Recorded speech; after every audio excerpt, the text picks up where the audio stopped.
y habla de promesas mesiánicas, siempre un libro profético. Por más cosas que esté anunciando terribles, advertencias, siempre está anunciando consuelo. Que una señal de tránsito en la carretera es el profeta y te dice, curva peligrosa, es un lugar que no han llegado todavía ante la presencia de Dios.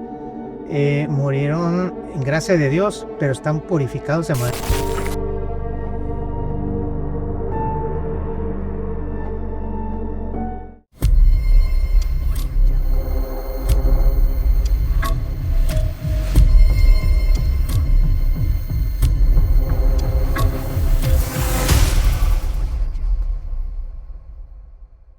Hola, ¿qué tal? Bienvenidos a un capítulo más de Testigos de lo Desconocido. Mi nombre es Chava Gil y en esta ocasión vamos a hacerle honor al nombre de nuestro canal. Vamos a ser testigos, como todo mundo lo somos, de muchas cosas desconocidas, de muchas cosas que creemos nosotros que son reales, que creemos que así sucedieron y que en realidad no. Todo eso lo vamos a ver en este capítulo. Vamos a ir desglosando poco a poco ideas, cosas que han sucedido a través de la historia y que hoy las tomamos como una realidad. En este capítulo vamos a ver diferentes temas que abordan precisamente todo este tipo de realidades alternas que en realidad, vaya la redundancia, son desconocidas para la mayoría de nosotros. Y para eso tenemos un invitado muy especial para hablar de estos temas. Bienvenido, Raúl Tinoco Nares. Muchas gracias, Chava. Muchas gracias por la invitación. Pues antes que nada, antes de adentrarnos al tema, quisiera hablar un poquito en general. ¿Por qué crees tú que hay mucha discrepancia, hablando en general, en la historia? Mira, en términos generales, Chava, lo que sucede es que yo me he dado cuenta a lo largo de mi vida que hay dos vertientes. Una, la historia que se narra desde el poder, desde los sistemas educativos de los países en general, y la historia real, la historia que estudian los historiadores, que editan libros, conferencias, y sobre todo que en las grandes bibliotecas, en las grandes instituciones, se conservan documentos originales, libros muy viejos, incunables, cosas de esas. Entonces, se construyen narrativas para perpetuar una supuesta historia y hay la historia real. Entonces muchas veces nos quedamos con la narrativa porque normalmente a la gran mayoría, porque lo he escuchado, a mí me encanta la historia, dice la historia es aburrida, y les digo no, quizás aburrido fue la forma en que te enseñaron la historia, pero la historia en sí mismo es muy interesante. Yo recuerdo una definición que nos dio un maestro cuando éramos alumnos en secundaria, y decía, un maestro muy querido con un gran liderazgo, por cierto, recientemente falleció, muy joven, decía, la historia es la ciencia que estudia civilizaciones y hechos pasados con el fin de comprender el presente y prever el futuro. La historia no se debe leer así nomás, o sea, como una relación de hechos, como lo hace la historiografía, es decir, hecho, fecha, tal evento. No, es estudiar lo que está sucediendo, comprendiéndolo en el entorno en que está sucediendo, los efectos inmediatos que están sucediendo y cómo está impactando en el presente hoy en día. Ok. Uno de los, ahorita que hablas de libros y de toda esta, narrativa o interpretación que se le va dando poco a poquito al paso del tiempo y que lo van adecuando cada quien a sus conveniencias, se pudiera decir. Sí, así es. Vamos a empezar me gustaría tocar el tema de la Biblia, porque es pues yo creo que el principal libro, o bueno, un compendio de libros, sí, que pues todo mundo le da su connotación completamente diferente y como te decía, cada quien pues para donde le conviene. en realidad vamos empezando por el principio, ¿no? de lo que viene siendo la Biblia. Porque hay dos relatos distintos en la creación, desde el hecho de la creación. Sí, aquí lo que sucede es que el pueblo de Israel, mira, primero debo ser honrado contigo. No soy especialista en Biblia, sin embargo, he sido alguien que le ha gustado leer el tema de una manera seria, continua, porque para ser especialista tuve que haber estudiado en la Universidad Pontificia, Universidad de Jerusalén, no sé, donde haya sido, y tener todas las tablas, leer arameo, hebreo, griego, latín. No, allá no llego, y entonces lo que sucede es esto. Mira, el pueblo de Israel, voy a hablar primero el contexto. Ajá. Dice, el mundo de la Biblia se viene narrando de hace siglos, pero solamente viene transmitiéndose de manera oral. Es hasta el año aproximadamente 950 cuando se comienza a llevar a la escritura. Es aproximadamente a mediados del reinado del rey Salomón, perdón. Es en ese tiempo. Se está llevando a tablillas.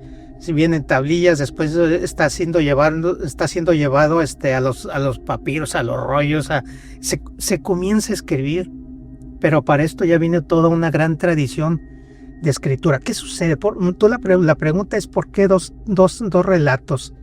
Bien, el primer relato, es el resultado de dos grandes tradiciones literarias. Estas tradiciones literarias surgen en distintos tiempos. El primer relato de la creación es obra de una tradición literaria llamada Código Sacerdotal o Priester Codex. ¿Qué es eso? ¿De dónde surge? Ese código sacerdotal es un código muy ordenado, muy estructurado en días. Todo el mundo conocemos el relato de la creación en 7 días. En Dios creó al mundo en 7 días. Hay que entender que cuando sucede esa historia, esa forma de narrarlo, por cierto, muy ordenada geológicamente, el pueblo de Israel está viviendo un momento de su vida de lo que se llama la época del tránsito por el desierto. Sí, es el año más o menos, es el año siglo VI después de Cristo. Y qué sucede antes de Cristo, el código sacerdotal. Entonces, ¿qué sucede? La tribu de Leví, los sacerdotes están llevando junto, en primer lugar, Dios al pueblo de Israel en busca de la tierra prometida. Entonces, ellos desarrollan esa narrativa, no, ese estilo de narrar, pues no es que sea un invento.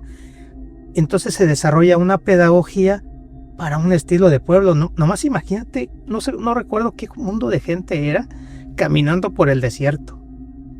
Y de repente por el momento se enojaban porque decían, pues ¿por qué salimos de Egipto si allá teníamos pan, carne, y aquí mira nomás, no sé qué? Total que a esa gente se les enseñó de esa manera. ¿Sí? El segundo relato es una tradición que se le llama yavista. Está desarrollada antes de ese tiempo del código sacerdotal. Está más o menos desarrollada entre los siglos X y IX, que es en el tiempo más o menos del rey Salomón. ¿Cuál es la diferencia? El sacerdotal viene siendo un código ordenado. Primer día Dios creó esto, segundo día Dios creó esto, y vio Dios que todo era bueno, y así. Séptimo día Dios descansó. Pero así, inmediatamente después, dentro del mismo Génesis, entre los capítulos 1 y 2 está todo eso. Comienza el segundo relato y no nos damos cuenta. Yo cuando lo leí hace años, pues tampoco, igual que el resto de las personas, no me daba cuenta. Solo veía que en el primer relato decía macho y hembra los creó. Y en el segundo relato es Dios creó al hombre.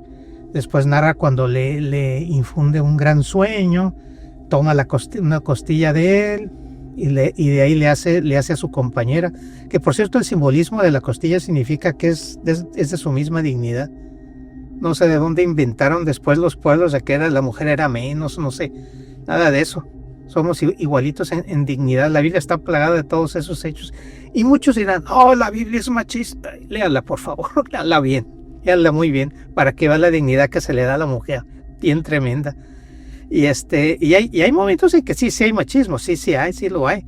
Pero cuando Dios habla, cuando por ejemplo, hay una narración cuando dice Dios, por eso el hombre dejará a su padre, a su madre, y serán una sola carne, es decir, igualitos. No está diciendo la mujer va a ser menos. Nunca dice eso. Jamás dice eso. Están siempre al mismo nivel los dos. Ya después, sacando los humanos creativos, pues comenzaron nosotros a ponerle historias o ponerle condiciones o situaciones a la mujer, aprovechando el tema. Entonces, eso es lo que pasa. Ok. Ahorita estás mencionando, bueno, los dos relatos, ¿no? Los dos distintos relatos que hay sobre la creación. Me llama la atención que al ser dos, pues en automático, pues la mayoría de las personas los conocemos. Sí. ¿Por qué no se escogió uno nada más? ¿Por qué se dejarían los dos? Yo pienso que se quedó así por fidelidad a la narrativa de los grandes maestros, porque esto nos viene desde la época de los judíos. O sea, muchas personas o mucha gente cree, no, pues es que la Iglesia Católica, porque fue la primera que sacó el canon bíblico. Ya después en la época de la Reforma Protestante, en 1500, no me acuerdo cuánto, ocurrió la diferencia en el canon. Pero esta misma Biblia viene desde antes de Cristo, obviamente. Por eso cuando Jesús llega un día a la sinagoga y abre las escrituras, lee cierto pasaje y dice, esta profecía se ha cumplido hoy. Todo el mundo se quedó, oye, ¿que no es este el hijo del carpintero? ¿De qué está hablando? Ajá. Voy a aclarar un punto. Mira, antes, en el siglo III antes de Cristo, el rey Antíoco, me parece Antíoco II, no me acuerdo qué otro nombre tiene, le pidió a un rabino, Eleazar de Jerusalén, que le tradujera la Biblia, fíjate, oye, que ya estaba escrita, al griego. ¿Por qué? Porque había mucho descendiente judío en Alejandría, que ya no hablaban hebreo.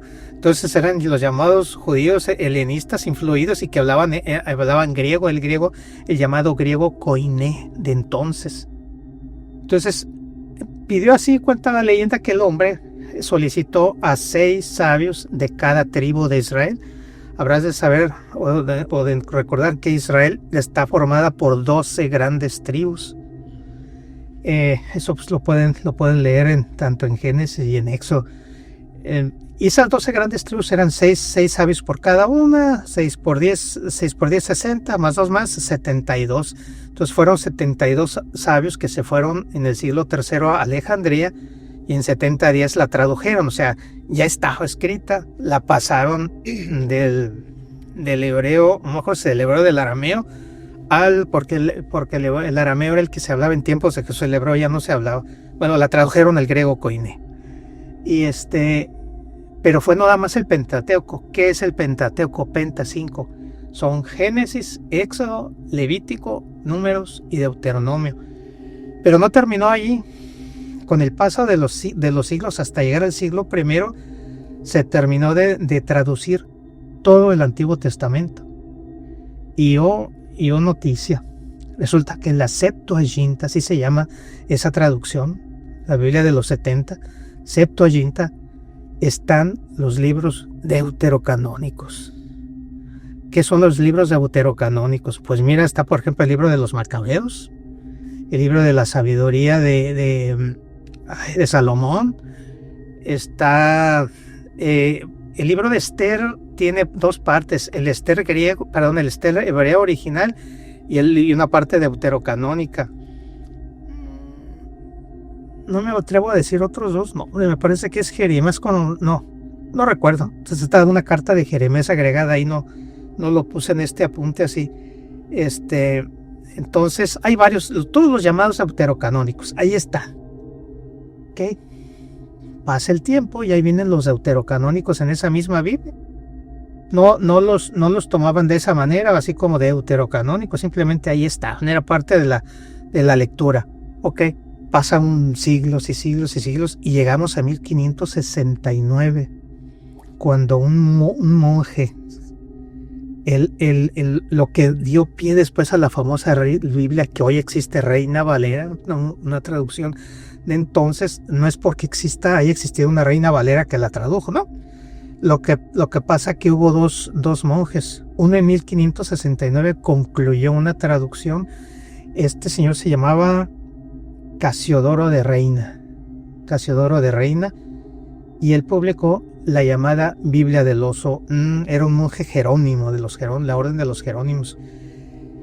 Y esa Biblia del Oso, si ustedes buscan o compran a uno ahorita en Amazon, yo compré una traducción de la Biblia del Oso. Ahí vienen los libros deuterocanónicos. ¿Sí? Estoy haciendo eso porque ahorita voy a usar esa información para mostrar otra que vamos a tocar en un momento más adelante. Pero es hasta el 1520, no sé qué, no lo recuerdo porque el tema no era la Reforma Protestante.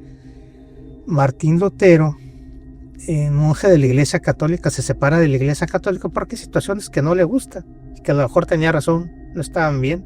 Martín Lutero lo que decide es quitar esos libros deuterocanónicos, los quita y se queda como la conocemos hoy, lo que es la Reina Valera. Digo, la puedes leer, está muy padre, está bien. Y hay más traducciones en el mundo protestante. Está, por ejemplo, Nueva Traducción Viviente, y así, Nueva Traducción Viviente, Nueva Versión Internacional. Hay varias, están padres esas traducciones. No soy así reacio a que no, pero yo soy católico, soy hijo de la Iglesia Católica. Yo uso mucho la Biblia de Jerusalén y alguna otra traducida dentro de la Iglesia Católica. A final de cuentas, la Biblia ni es católica ni es protestante, es ella, la Biblia, punto. Sí, a fin de cuentas, como dices, yo pienso que cada cultura o a través de los años, pues cada quien la ha ido pues acomodando a su modo, ¿no?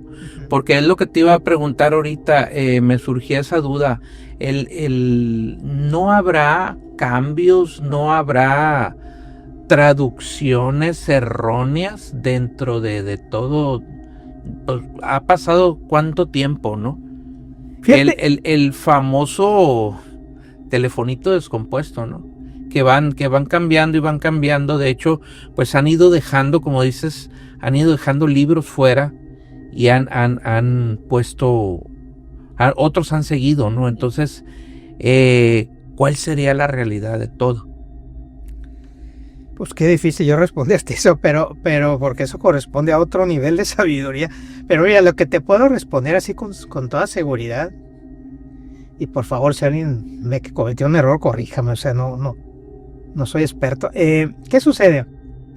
El canon, una vez ya establecido en la Biblia, se trata de lo que buscan es que se apegue en primer lugar al mensaje de Jesús, al mensaje de Cristo. Y cualquier libro que note cosas raras, que no se apega, lo desecharon. Esto no puede ser. O sea, se vino todo el Antiguo Testamento intacto. Ya estaba. Ahí no había que moverle. Pero el tema era el Nuevo Testamento y quedó listo. Mira, hablando de traducciones, recuerdo mucho a maestros a las que fui a un curso a un diplomado que fue algo extraordinario. Eran maestros de la Universidad Pontificia de México, precisamente pues hace tantos años que ya varios ya murieron, ya eran ancianos. Entonces nos compartían una frase en italiano que dice traduttore, traditore. ¿Qué es eso? Traductor, traidor. ¿Por qué? Porque el idioma original de la Biblia, el hebreo, por ejemplo, el hebreo, el arameo, todo eso, el hebreo, sus palabras son tan densas, son palabras que si nosotros, yo te digo la palabra, no sé, por ejemplo, bueno, pues sí, bueno, algo, pues que algo es bueno, ¿no? Es una calificación. Pero las palabras de ellos son tan densas que es muy difícil traducir literalmente. Lo que tienen que hacer es traducir según el sentido de lo que está narrado ahí. Por eso cuesta mucho trabajo. Es lo que me han dicho profesionales en esos temas. Yo no soy traductor, pero sí me ha tocado leer en mi muy personal caso traducciones que digo, a ver, espérate, ¿por qué está traducido así? O sea, no se necesita ser especialista. Nadie necesita ser especialista en eso, yo pienso, para tener, por ejemplo, 2 traducciones del Nuevo Testamento en ciertos temas. Ahorita no me voy a meter a detalle.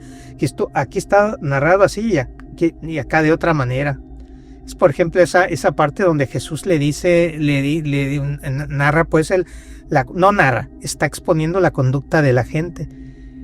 Y dice, y dirá a los de la derecha, venid benditos de mi Padre y gozad, entrad al reino de los cielos, y a los de la izquierda, id a donde es el rechinido de dientes y el llanto. Y hay otra Biblia que dice, les dice a los de un lado esto, les dice a los de otro lado esto, como que le tienen miedo a las palabras derecha e izquierda. O sea, no tiene nada que ver con política, nada, absolutamente nada. Entonces esos falsos respetos así a mí no me gustan.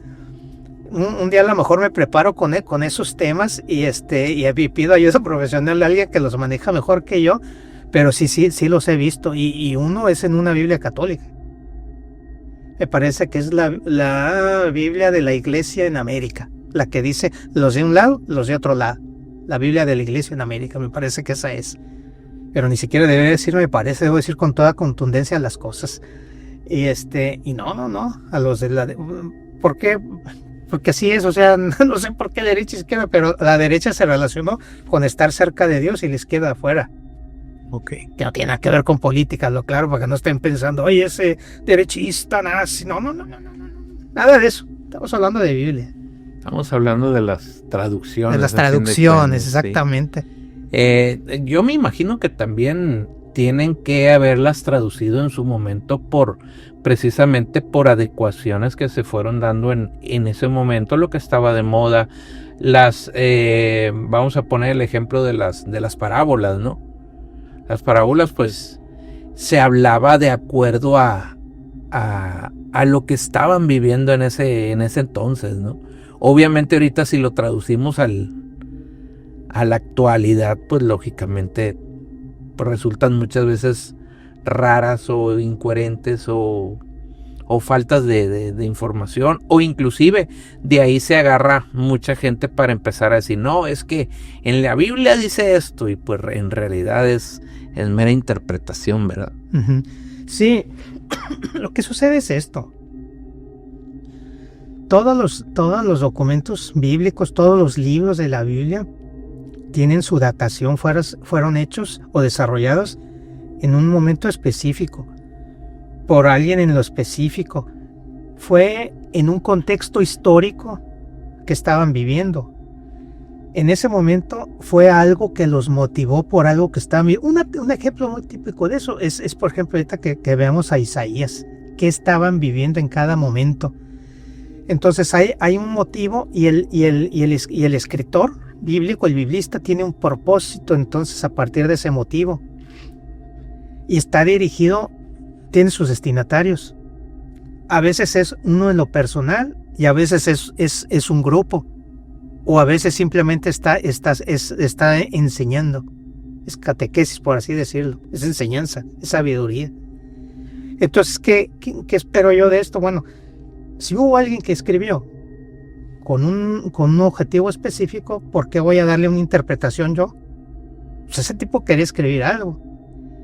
Desde el punto de vista de la fe, nosotros sabemos que fue inspirada por Dios, no que le estuviera hablando así por un ladito, ahora escribe. No, eran personas muy doctas, de gente de una vida de piedad muy profunda, de mucha oración, que no, pues no sé, está de otro nivel. Entonces, no es así simples escritores. Tampoco eran adivinos, genios. No. Seres humanos comunes y normales, muy respetuosos de Dios, muy temerosos de Dios, con una gran fe, mucha oración, mucha vida contemplativa y obviamente muy cultos, muy conocedores del tema. Ok, y estos, ¿qué opinas tú de que un libro, por ejemplo, un libro de la Biblia tenga diferentes autores o diferentes interpretaciones o varios intérpretes de diferentes épocas? Tengo, por ejemplo, el tema de Isaías, del libro de Isaías. Es un vivo ejemplo de eso. ¿Qué sucede? Vuelvo a lo mismo de hace un momento. El primer Isaías, el llamado proto-Isaías, que nos lo encontramos entre los capítulos del 1 al 39, este libro fue escrito en el siglo VIII antes de Cristo, aproximadamente años 740, años 700 antes de Cristo. Lo que pasa que después de Salomón se dividió Israel en dos partes. Israel es el norte y Judá es el sur. Entonces, el primer libro de Isaías es el reino de Judá, el sur. Entonces, ese libro habla de juicios contra la idolatría, habla de injusticias sociales y habla de promesas mesiánicas. Siempre un libro profético. Por más cosas que esté anunciando terribles, advertencias, siempre está anunciando consuelo. Oye, pero si te arrepientes, va a pasar esto. Oye, pero si recapacitas, va a pasar esto. O sea, no es normal, no es solo, oye, te va a pasar, va a llover fuego. No. O sea, es advertir del mal que puede venir o que va a venir, pero también la consolación de esperanza. Hey, tranquilo, pero arrepiéntete. Como hay pueblos que sí lo hicieron y que no eran precisamente Israel. Entonces, ¿qué sucede? En ese tiempo, cuando ocurre la división de Israel en norte y sur, los reyes se comienzan a mezclar con pueblos, por así decirlo, paganos, y comienzan a apartarse de su propia fe. Entonces, por eso habla de mensaje de juicios contra la idolatría.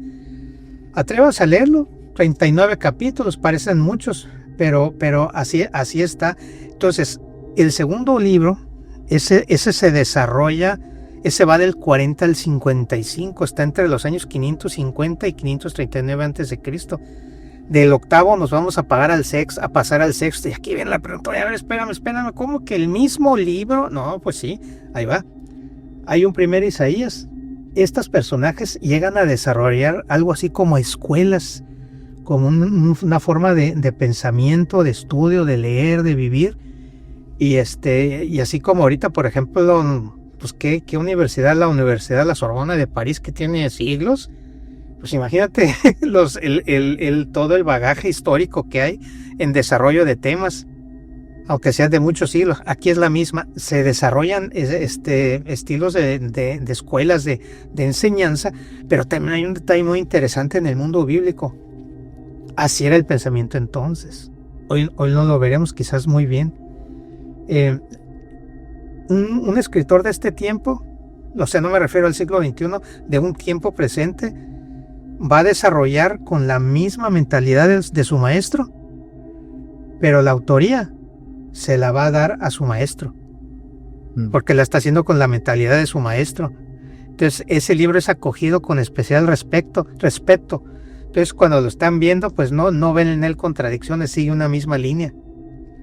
Y aquí lo increíble que están pasando, pasa del siglo VIII antes de Cristo al VI antes de Cristo. Aquí, ¿qué sucede? Hay un momento en la vida del pueblo de Israel que los judíos son llevados, pues, como esclavos otra vez, pero a Babilonia. Entonces ese tiempo se llama el exilio babilónico. Ese tiempo está muy marcadito también en la literatura.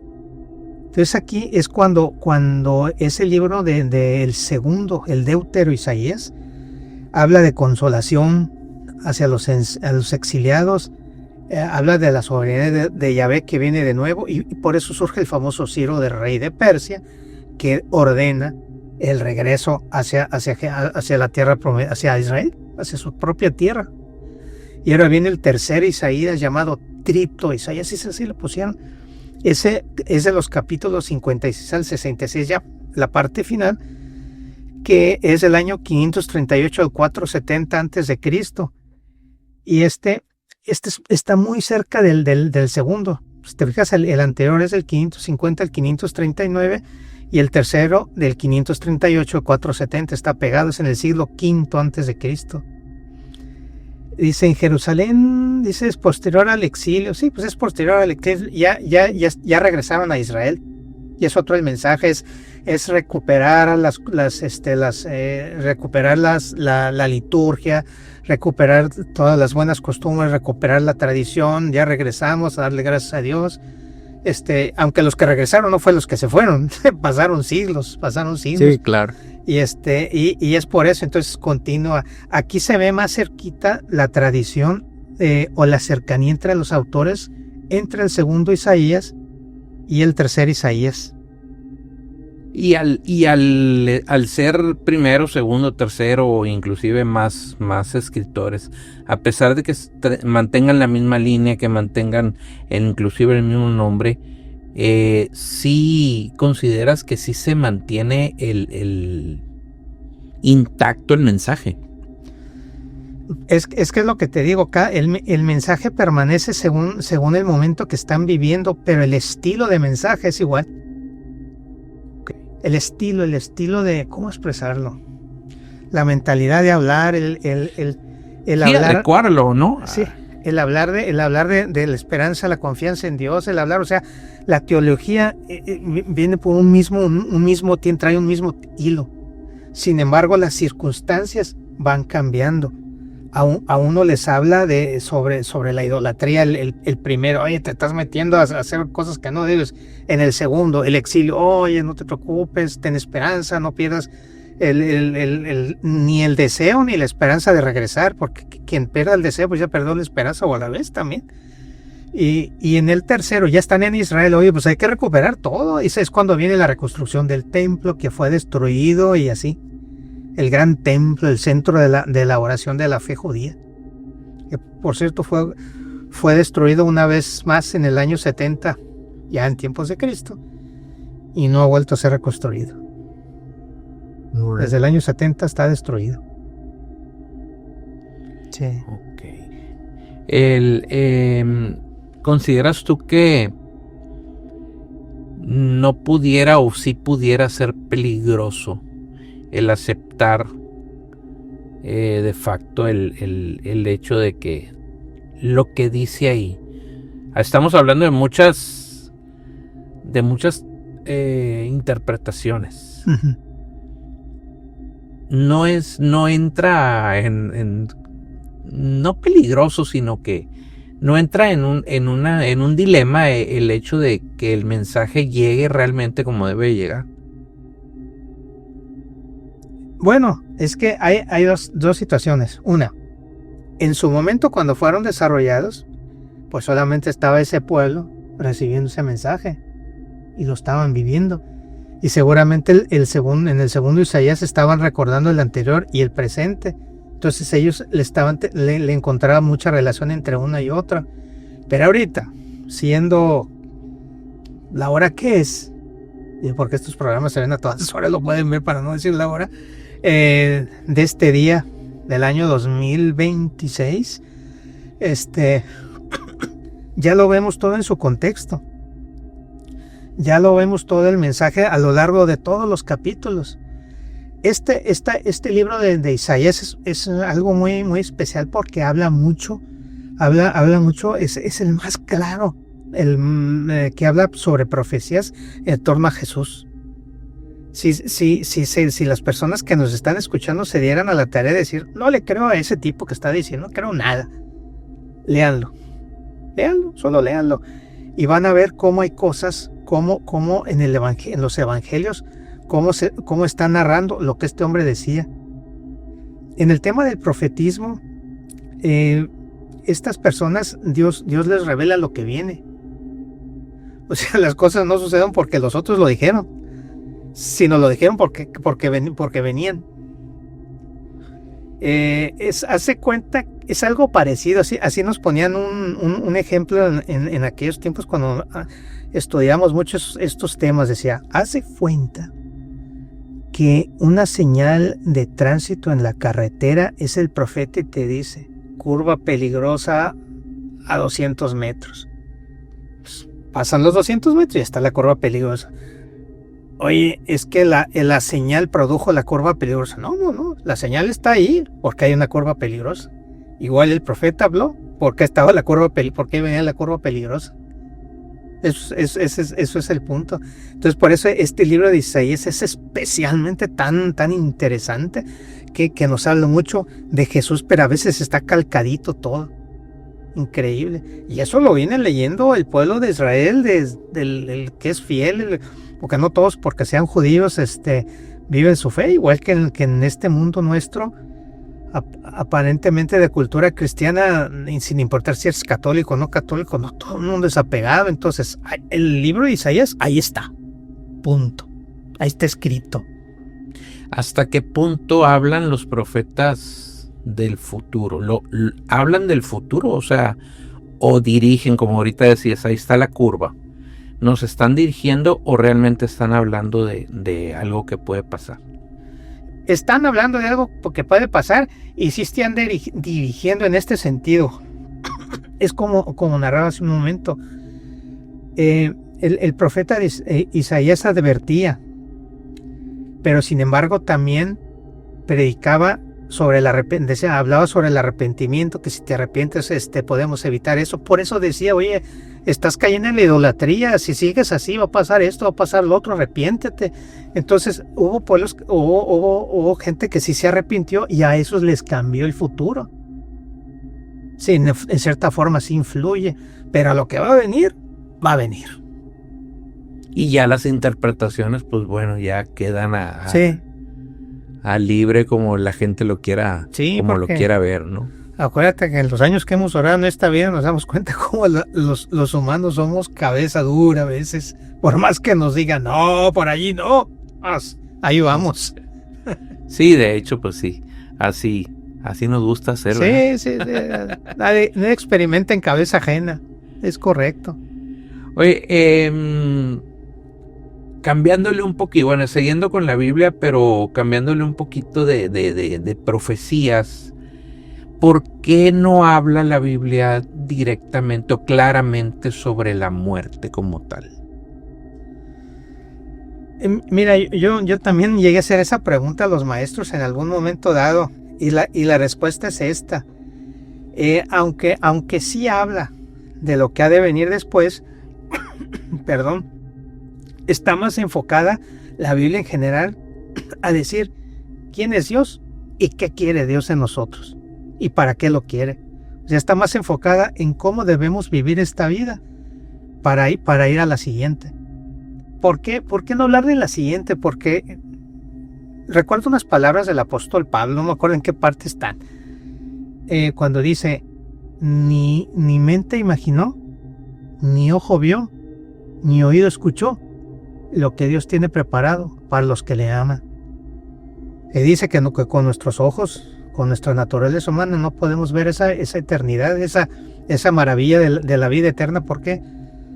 Porque no resistiremos ver eso. Es algo... No, te desbaratarías, como quien dice. No, o sea, no... Es otra cosa. O sea, no tiene que ver con esto. No es continuidad de esta, no es... No. Alguien la compara con esto. Es como el capullo. Revienta y sale la mariposa. Es otra cosa. O es como el nacimiento de nosotros los seres humanos. Dejamos nuestra vida dentro de las entrañas de nuestras madres y es otra cosa. Ya no es lo mismo. Es un nacer a otro, algo inimaginable. No hay palabras para explicar eso. Las palabras se refieren a lo que sucede en esta existencia, a lo que aquí vivimos, pensamos, todo lo que acontece tiene palabras y hay cosas que no tienen palabras, la verdad. Y estando aquí, ahora imagínate cosas que no experimentamos, cómo nos dicen, es esto, es lo otro, sí, es no, aquello, no. es O sea, por eso está enfocado a cómo debemos relacionarnos con Dios aquí, cómo debemos tratar entre nosotros prójimo aquí.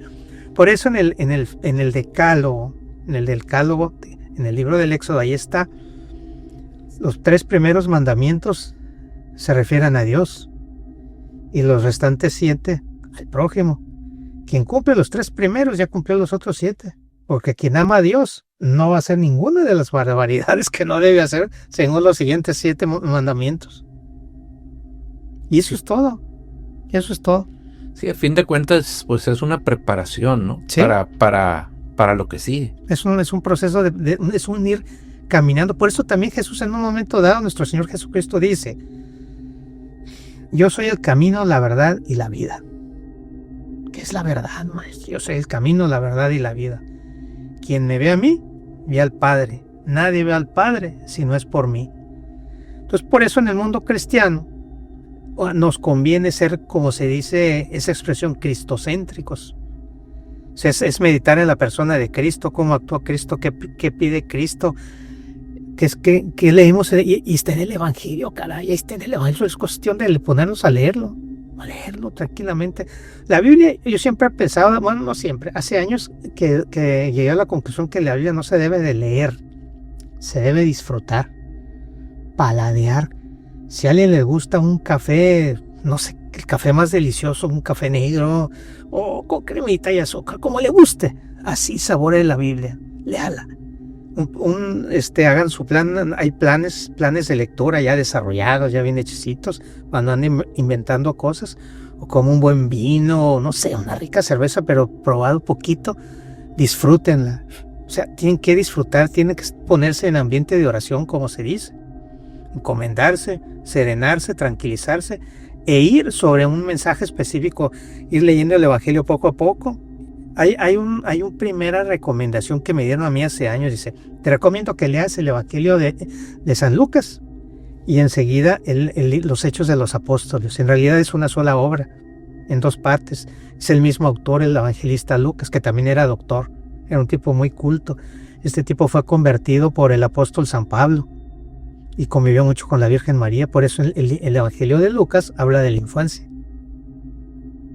Entonces, a disfrutar de leerla. O sea, la Biblia no está para leerla y decirle al otro: mira lo que dice aquí, te vas a caer. No es para condenar al prójimo, es para yo cuestionarme a mí. Ay, caray, mira nomás, yo he caído en esto. Cuidado, es para reflexionar, es para mí, me habla a mí, y sí puedo usarla para dialogar con otros y enseñar, no acusar, no condenar, no, enseñar, es para eso. Para encontrarnos con Dios todos, para eso está hecha, no para estarnos peleando. Es que esta Biblia, no, es que no, esto, no, es que estás diciendo, no, es que tú eres fundamentalista, no, es que tú eres el otro. No, hombre, no es para eso. Sí, pues no, de hecho, muchos se agarran de ahí, ¿no? Sí. Se agarran de ahí precisamente para pelear, y pues lógicamente está equivocado. Yo pienso que igual, o sea, es un manual de cómo ser mejores, en pocas palabras. Sí. De cómo aprender a llevar esta vida, ¿no? Y de hecho, he pensado yo, desde el momento que Dios manda a su Hijo, no lo manda con la divinidad que era, lo hace igual que nosotros. Y hasta ahí todo el mundo lo sabe, ¿no? Que se hizo a imagen y semejanza y todo. Pero aquí lo interesante y lo que pocos nos ponemos a pensar es de que el por qué lo hizo a imagen y semejanza. Yo pienso que más que todo habrá muchas respuestas para eso. Pero mi respuesta, y con la que me quedo yo y pienso que es precisamente lo que debemos de hacer, es demostrar. Él se hizo hombre para demostrarnos que como hombres sí podemos, nada más que pues a veces no queremos. Sí, pues es que es algo más allá de nuestro poder entender. Tomando tus palabras, me dice: ¿quién es Jesús el Cristo? Jesús es la segunda persona de la Santísima Trinidad, verdadero Dios, verdadero hombre, 2 naturalezas, la divina y la humana, pero una sola persona, el Hijo de Dios, que se encarnó en la Virgen María, que se le pidió permiso a la Virgen y dice: hágase en mí según tu palabra. He aquí la esclava del Señor. Y viene Dios con nosotros, el inocente, el Dios mismo, y viene a pagar las culpas de nosotros en la crucifixión. Bonita cosa. Y luego nos quejamos cuando nos pasan cosas a nosotros, con la diferencia que nosotros sí tenemos culpa, pero Él no. Pero sí, así es la cosa. Habrá, ahorita que estábamos hablando de que no queda tan claro dentro de la Biblia el concepto de qué es lo que sigue después de la muerte, hablando un poquito, ¿qué opinas del purgatorio? El purgatorio es un tema que se viene tocando de alguna manera, no con ese nombre de purgatorio. La palabra purgatorio no te lo vas a encontrar en la Biblia. Pero sí vas a encontrar como, por ejemplo, en el libro de los Macabeos, ese libro que mencioné, que estaba traducido en la Septuaginta, que después estaba traducido en la Biblia del Oso. Judas Macabeo, un guerrillero, por así decirlo, ay Dios mío, un hombre que se sublevó contra la invasión persa que había. Pues él trató de recuperar pues todo lo que es el templo, el culto, de liberar. Entonces llevó a cabo un movimiento armado, por eso se llaman los Macabeos, martillo, los martillos. Entonces hay un momento en la batalla cuando él, mira, te lo voy a leer para no estar aquí tratando de acordarme. Estoy en el segundo libro de los Macabeos. Hay 2 libros. El segundo, capítulo 12, de los versos 43 al 46. Dice aquí: recogió 2000 dracmas de plata, una moneda de su tiempo, y las envió a Jerusalén para que se ofreciera un sacrificio de expiación por los pecados de los muertos. Ándale, por los pecados de los muertos. Pues ya estaban muertos. Dice: obró con gran rectitud y nobleza, pensando en la resurrección. Pues si no hubiera esperado que los caídos resucitaran, habría sido un acto inútil y vano orar por los muertos. O sea, si vamos a resucitar, pues significa que estamos en algún lugar, o ya se fueron al cielo, o están en ese lugar intermedio purificándose. Pero si no hubiera esperado que los que habían muerto piadosamente resucitarían, habría sido inútil y vano orar por los muertos. En efecto, consideraba que a los que habían muerto piadosamente les estaba reservada una magnífica recompensa.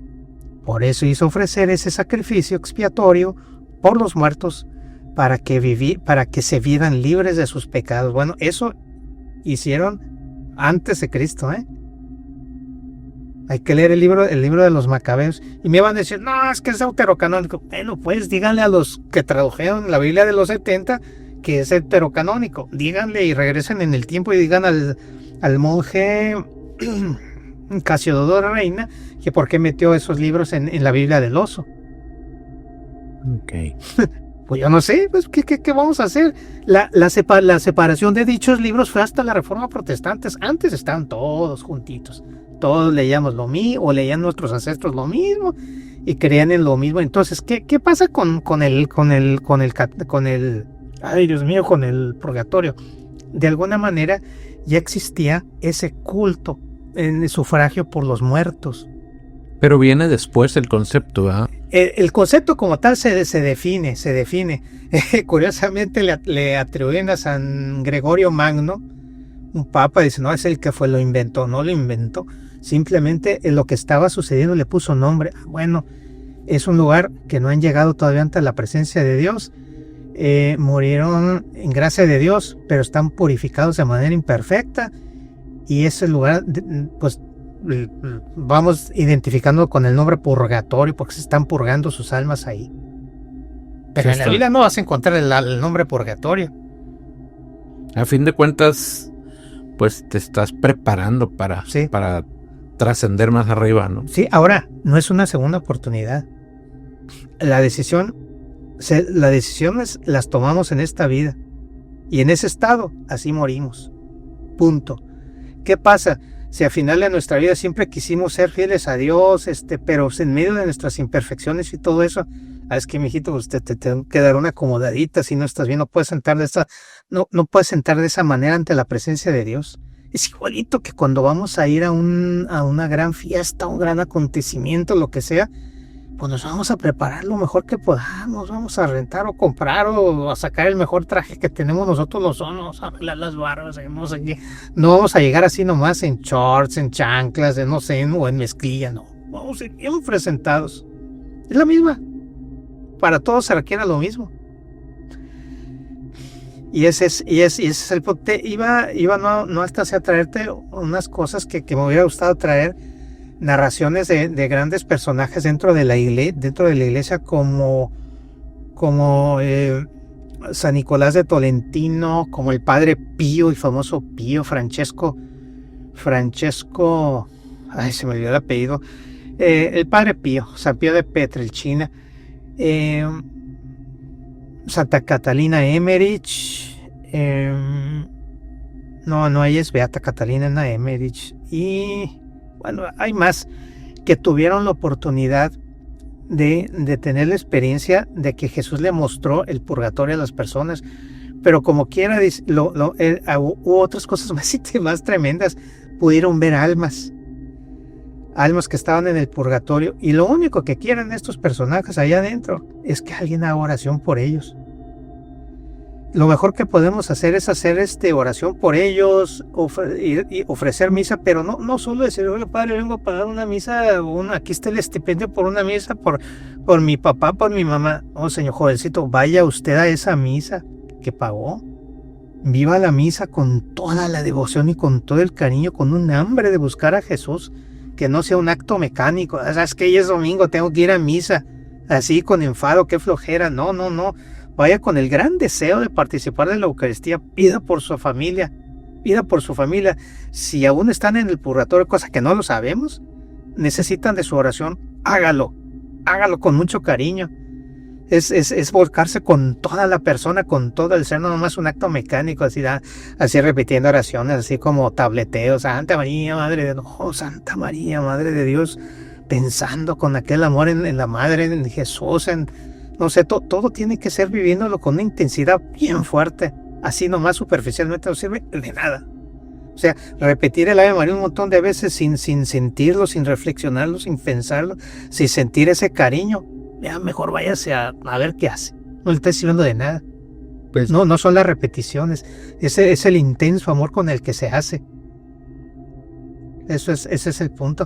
Bueno, ¿y qué decían estas almas? Estas almas no se presentan, no dicen, no. Solamente les preguntas, ¿qué necesitas? No quién eres, ¿qué necesitas? Y ellos se han presentado un aspecto así de mucho dolor, de mucho sufrimiento. Por favor, una misa, ofrece una misa por mí, o ofrece esto, o haz lo otro, o haz aquello, o me duele mucho que no terminé esto, que no terminé lo otro. Entonces la persona que recibe ese don no es nada común, según esto, no es nada común. Y eso supiéramos de muchos, pues tienen que hacer lo que le están pidiendo. Normalmente todo tiene que ver con ir ante Dios. Tiene que andar haciendo no sé qué cosas raras. Todo es volverse hacia Dios, orar, ofrecer la misa, la comunión, etcétera, no sé. Todo bien, con todo el cariño del mundo. Así vibrando con todo el alma si se pudiera. Y en estas narraciones de estos santos, de estos beatos, de las personas que han visto a este tipo de almas, no se pudiese confundir o no pudiesen decir que son, lo típico, almas en penas, fantasmas, seres de otra realidad, se pudiesen confundir, porque a fin de cuentas me imagino que, como dices, no a cualquiera se les aparece. Sí. Imagínate, se me aparece a mí, y cómo distingues entre qué es, en que realmente, porque muchos no van a alcanzar a preguntarle qué ocupas. Sé que se dice más. Salimos corriendo antes, ¿no? Ay, chava, qué difícil poderte responder a eso. Yo pienso que esas personas que tienen esas experiencias deben de tener alguna especial gracia de Dios para poder darse cuenta de por qué el demonio también engaña, también anda metiéndose lo que no, anda confundiendo, mucho cuidado. Entonces esas personas cuentan con una especialísima gracia de Dios, por eso no cualquiera le pasa. Ok. Por eso no cualquiera le pasa. Porque cualquier mortal como yo, pues sí sabe cómo vaya a reaccionar, no sé. Sí, no, es que de entrada, pues dices tú, para saber de quién, qué es, qué es, ¿no? O sea, qué tipo de alma o qué ser o qué es, ¿no? Y pues de entrada igual sale corriendo uno, porque pues a fin de cuentas... Sí, ahora sí que es totalmente gracia de Dios. O sea, Él es el que nos equipa en un momento dado para la situación. Aparte, como decía Jesús o como se narra de Él en el Evangelio, nadie será tentado por encima de sus fuerzas.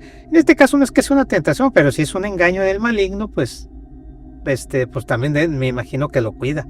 Qué difícil poderte responder a eso. Yo nunca viví una experiencia de esas y no conozco una respuesta real teológica. No está bien que responda lo que sea por responder, ¿no? Ajá. De todo esto que hemos platicado, hay mucha pues incertidumbre, hay mucho engaño, hay mucha falta de información, porque la misma gente propicia, porque no lee, porque no se mete, como dices, no estudian, ¿no? Sin embargo, es muy fácil opinar, ¿no? Uh-huh. Es que en la Biblia esto, y como decíamos al principio del capítulo, ¿no? Este tema lo estamos abordando desde el punto de vista de lo desconocido. Uh-huh. Lo desconocido que es para nosotros muchas veces, si estábamos poniendo en este caso el ejemplo de la Biblia, uh-huh. Qué tan desconocida es, pero qué tan fácil opinamos, ¿no? Dale, exactamente. O qué tan fácil nos dejamos llevar con que uno que diga, es que lo dice la Biblia. Sí. Ahorita pues ya estuvimos viendo, hay que ver qué tipo de Biblia fue, hay que ver qué tipo de interpretación se le dio, y a fin de cuentas yo pienso que la incertidumbre dentro de todo esto pues sí juega un papel un tanto de dominio, ¿no? Sí. A fin de cuentas, porque muchas veces nos quieren controlar con miedo. Sí. Y mucha manipulación. Y lo desconocido pues da miedo. Sí. Y para eso estamos aquí, para develar todo ese tipo de situaciones, ¿no? Sí. Mira, yo en lo personal, hablando de Biblia, recordar solamente lo que dije hace algunos momentos, que cuando nace la iglesia, viene una sola iglesia a lo largo de siglos. Ocurre una separación en el año 1001, muy cerquita, en la que se van unos cristianos por el lado oriental, los llamados ortodoxos, y por otro lado el rito romano. Pero la Biblia, idéntica, sin problemas. ¿Cuándo viene la diferencia? Hasta el año 1520, no me acuerdo cuántos, o 30 y tantos, que ocurre la Reforma Protestante. No estoy hablando de criticar al protestantismo. Estoy hablando de la uniformidad que hay en el contenido de la Biblia. Ya habían pasado más de 15 siglos de que la Biblia era como era la Biblia. Ahora, la Biblia no existió todo el tiempo. Fue hasta que no hicieron imprentas o antes de las imprentas, pues estaban los famosos rollos que sacaban en las sinagogas. Los papiros y todo eso. Sí, ahí estaba en las sinagogas, pero ya la habían puesto por escrito. Pero ya el contenido ya estaba, pues. Y aunque dicen la escritura basta, oye, pero cuando no había Biblia, ¿cómo le hacían? Pues lo hacían con la enseñanza de los descendientes de los apóstoles, descendientes en términos de alumnos, Ajá. Los llamados padres de la iglesia. Fue la generación de aquellos hombres doctos, cultos, santos, que fueron alumnos directos de los apóstoles. Esos son los llamados padres de la iglesia, lo que se le llama la patrística o la patrología también. Entonces ellos y sus siguientes alumnos fueron enseñando a la iglesia naciente. Y para entonces pues no tenían precisamente la Biblia en las manos. Y ya después se fue desarrollando. Por eso no, pues es que si no está en la Biblia, oye, ¿cómo le hacían antes cuando no había Biblia? No había Biblia en tiempos de Abraham, no había Biblia en tiempos de Moisés, no había Biblia ya después, ya en el Nuevo Testamento, pues digamos que sí. En la historia del Nuevo Testamento, cuando estaban vivos los apóstoles, que existía, pues todo el Antiguo Testamento. Sí, ya estaba. Ese ya estaba. Y pero bueno, lo que quiero decir es que había una continuidad de Biblia durante 15 siglos y que perfectamente, pues ya les dije dónde se entendió cómo se formó la Biblia, en la única iglesia que había, la católica. Yo en lo personal, una Biblia que uso mucho es la Biblia de Jerusalén, es una Biblia extraordinaria de estudio. Hay Biblias que se llaman pastorales, de traducción pastoral. ¿Qué significa eso? Bueno, está más enfocada a aterrizar lo que estoy leyendo en la vida diaria. Y la Biblia de estudio pues es mucho más erudita, las traducciones, las partes históricas, las dataciones, que para quién fue, que quién lo hizo, de qué siglo, de qué circunstancias históricas. A lo mejor para una persona común y normal que más que todo desea conocer el mensaje, pues dices, ¿para qué quiero saber qué fue en tal siglo? ¿No? Tú dime cómo la vivo. Ok, está bien, está la Biblia en los pastorales. Una traducción que yo tengo es la Biblia de la Biblia de América, así se llama. La Biblia de América, en lo personal me gusta. O sea, que digan de mí de unos maestros que tuve clérigos, a lo mejor me esperan allá a la salida y me ponen una golpiza, pero no sé. No es cierto, no son así. Son clérigos muy, muy buenos, muy extraordinarios. Oye, tú que has estudiado y leído mucho todo esto, ¿qué pasaría si nosotros pudiésemos saber realmente lo que sigue, lo que nos va para lo que nos estamos preparando? ¿Qué certeza tenemos nosotros de lo que hay después de aquí? ¿Sabes qué me imagino yo? Yo me imagino que si tuviéramos la conciencia plena de qué viene después, yo pienso que seríamos unos extraordinarios seres humanos, porque tendríamos conciencia de lo que nos espera maravilloso estando con Dios. ¿Se perdería el miedo? Yo creo que se perdería el miedo, quizás se perdería el miedo a la condenación y estaríamos más enfocados a buscar a Dios. Y al estar conscientes también del infierno, claro que estaríamos bien conscientes de que ahí no queremos estar, porque ahí no hay un ápice de bien. No hay un ápice de paz. Todo es mal. No está Dios ahí. Todo es mal. ¿Y entonces por qué no sabremos? ¿Por qué no sabremos entonces? Pues híjole, qué difícil saber. Tendríamos que tener experiencias acá de que como a grandes santos les concedieron ver esos lados, pero qué difícil responder a eso, no sé, pero basta saber con lo que Jesús nos enseñó. O sea, yo soy el camino, la verdad y vida. O sea, bástenos con buscar a Jesús. Acuérdate, ni mente imaginó, ni ojo vio, ni oído escuchó lo que Dios tiene preparado para los que le aman. Si ahorita yo supiera qué es el cielo, yo creo que quedaría deslumbrado, muerto, llorando, emocionado, impactado. No quisiera saber de nada material, de nada bobo, estaría totalmente volcado. Y dicen entonces, ¿qué te falta? ¿Por qué no lo haces? ¿A qué necesitas verlo? Pues sí. Porque es entre... Lo que pasa es que yo creo esto. Que si a mí me muestran un gran bien y un gran mal, a lo mejor voy a poner una comparación material burda. Muestro una casa bellísima. No sé. Imagínense con la decoración que a cada uno le gusta. En lo personal, para mí me encantaría llena de tecnología, una gran biblioteca, cosas así padrísimas.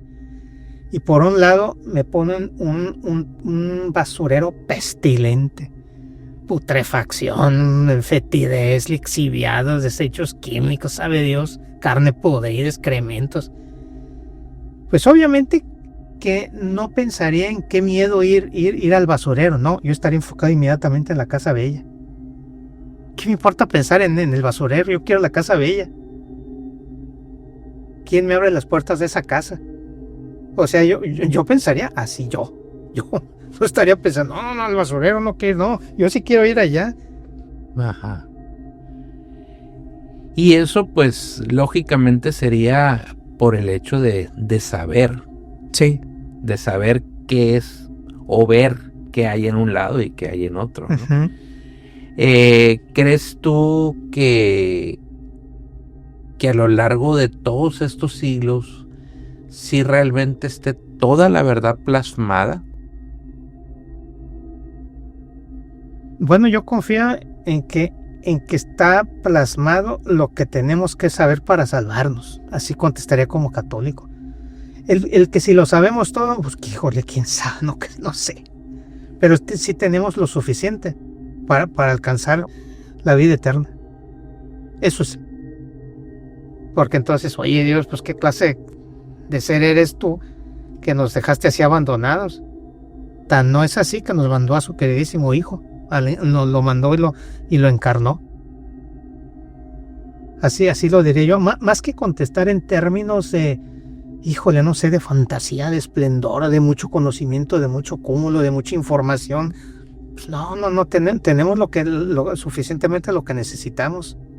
Lo demás ya es estar buscando a ver qué más hallamos, no sé. Ok. Ya para terminar, alguna recomendación que con la cual quisiera cerrar tú, una reflexión o recomendación con respecto a este compendio de libros que han sido llevados y traídos y de todo. Yo creo que es el que más tempestades ha aguantado y pues ahí sigue firme, ¿no? Sí, no tengo idea de cuántas veces se ha traducido a las lenguas vernáculas, español, inglés, alemán, francés, italiano, etcétera. Y el más vendido en toda la historia de la humanidad. Pero ¿qué puedo yo dejar? ¿Qué puedo compartir desde mi propia existencia? Espero que compren lo que les digo. Enamórense de la Biblia. La Biblia, ahí dicen palabra de Dios. No, la Biblia contiene la palabra de Dios, nos narra quién es Dios. Es maravillosa. Léanla, enamórense de ella, disfrútenla, no la lean, disfrútenla, paladénla, bébanla, cómanla. Eso es todo lo que les puedo decir. Disfrútenla, no la usen para juzgar al prójimo, no la usen para pelearse. Para eso no está. Está para que ustedes reflexionen, se descubran a sí mismos, se cuestionen a sí mismos. Oye, ¿yo qué tengo que ver con lo que está diciendo Jesús? Oye, ay caray, cuestiónense solos, descubran su propia alma frente a ella, o ella los va a descubrir solos, si buscan con sinceridad. Dicen que el que busca encuentra. Si no, bueno, ahí se van a quedar con su... creyendo lo primero que nos dicen, ¿no? O lo que les diga. Así es. Raúl, pues muchísimas gracias por el tiempo. A ustedes, ¿qué les pareció? ¿Realmente somos testigos de algo desconocido? ¿Realmente nos dejamos llevar por todo lo que nos dicen? ¿Tenemos un respaldo realmente de lo que creemos que nos dicen? ¿O realmente tú eres de los que analiza primero lo que te dicen y después lo llevas a cabo o lo crees? Como les decía anteriormente, en este canal tratamos de poner las cosas sobre la mesa para analizarlo, para desmendrujarlo, deshojarlo y verlo desde primera mano, ¿no? Ya cada quien pues quiere pensar y opinar lo que gusta. Raúl Tinoco Nares, nuevamente muchísimas gracias por estar aquí y esperemos que pronto vuelvas con otros temas de historia. Sí. Que también tienes mucha información sobre eso. Sí, Entonces, ahorita pues definitivamente se fue el tiempo y no podemos tocar esos temas, pero pues te agradecemos mucho por el tiempo que estuviste aquí. No, al contrario, Chava, el agradecido soy yo. Nunca en mi vida había tenido una experiencia de este tipo. Es la primera a mis casi 62 años, imagínate, mientras que hay personas tan jóvenes que ya están en contacto con este tipo de experiencias de YouTube, redes, Facebook, no sé dónde estés, todo donde estás. Muchísimas gracias. Recuerda que no soy especialista, soy un tipo aficionado que le encanta andar metiéndose por todos lados, leyendo, descubriendo y enamorándose de todo el conocimiento. Pues de eso se trata a fin de cuentas, ¿no? Estar buscando, estar sopesando todo lo que realmente nos quieren decir, ¿no? Sí. Y tener el conocimiento a fin de cuentas, porque eso es lo más importante. El principal poder que nosotros tenemos es el conocimiento, es la información. No hay que dejarnos llevar por solamente lo que nos dicen sin saber contexto, ¿no? Pues bueno, si a ustedes les gustó este capítulo, no se les olvide suscribirse, dejar la campanita activada y escríbanos ahí qué es lo que opinan ustedes al respecto. Sin más, nos vemos el próximo capítulo.